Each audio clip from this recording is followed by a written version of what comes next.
festive season is quickly approaching. So over the next few weeks, I'm going to bring some really great recipes, tapas-style food that you can serve whilst entertaining. We're going to kickstart today's recipe with some sardine bruschetta. Using some great fresh ingredients for this recipe, lovely basil, cherry tomatoes, avocado, red onion, lemon, and we're going to use some goat's cheese as well. The sardine fillets are the star of the dish, so we want to make them shine. So I've got our fillets and I'm going to cut them into quarters, long ways, so nice strips. And we'll toss these through some corn flour, and this is going to really make them lovely and crispy and crunchy. We'll fry them up in some vegetable oil. Going to place our sardine strips into some hot oil. We'll do these in a couple of batches so we don't overcrowd the pan. They'll literally only take a couple of minutes to cook.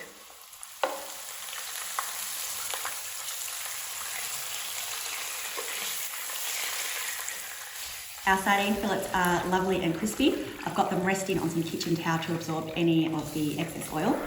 To put our bruschetta or bruschetta ingredients together, I have chopped up our avocado, the red onion, tomato and feta. We'll place these into a bowl with a little splash of olive oil and a squeeze of some lemon juice. And toss those through with your fingers. We'll toast up the bread and then we are ready to plate up. Choose a bread like a sourdough or Vienna loaf for this, as it'll toast up nicely.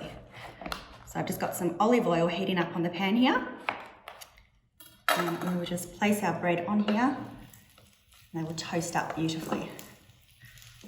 Lash on the top so that when we turn it over, both sides are coated. To plate up, we will spoon a generous serve of our mix on top of the bread. We've got beautiful textures covered here from the crunch in the bread and the sardines, and then we've got the softness in our tomatoes, the avocado and the feta. You can be quite generous here.